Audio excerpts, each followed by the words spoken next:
Hello, as a female local politician and a female mayor for Fingal County Council, I couldn't let today pass by without celebrating 100 years of the vote for women. Last year's commemorations of the 1916 Rising reminded us of women's contribution to the fight for Irish freedom, and now we celebrate the centenary of the first Irish women casting their votes in a general election. Women were first granted the vote under the Representation of the People Act in 1918, which became law on February the 6th, today, 100 years ago. It gave the vote to women aged 30 or older who were university graduates or who owned a certain amount of property. To have given men and women a vote on equal terms would have resulted in women outnumbering men on the voting register, and they didn't want that. However, the Act did triple the number of voters in Britain and Ireland. And so in November, the Parliament passed an Act allowing women to become MPs on the same terms as men.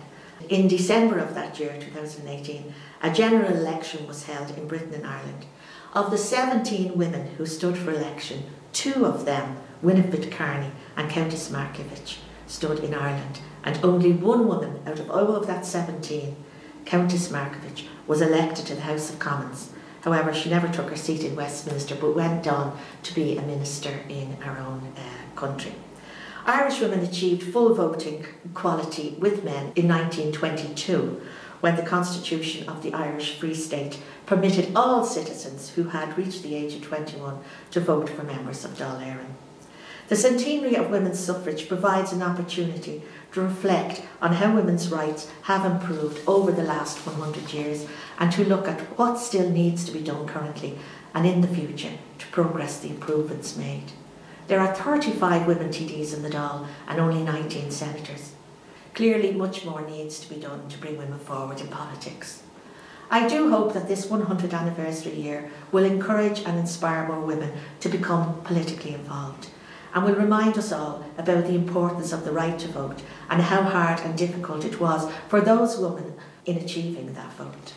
In 1990 we had Mary Robinson, who was elected the first President of Ireland, and the second President was also elected, Mary McAleese.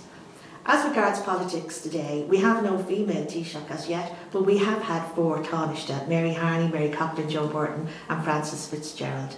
And if you don't mind, I would like to pay tribute to the female councillors of Fingal County Council: Gráinne Maguire, Natalie Tracy, Etna Loftus, Mags Murray, Sandra Kavanagh, Darren Lee, Lorna Nolan, Tanya Doyle and Anne Devitt. We as women have not yet reached our full potential.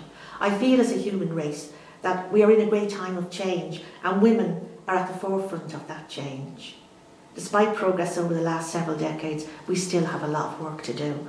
We need progress on equal pay. We need mandatory shared parental leave. We need to address gender stereotypes. We need to make childcare more affordable.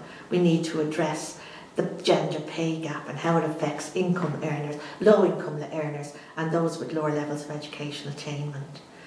So there still exists a lot of things that we need to do. As someone said, a lot done, a lot more to do.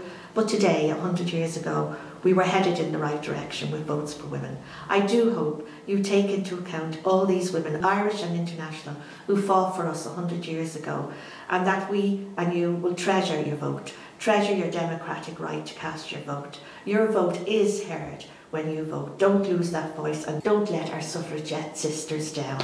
Thank you for listening.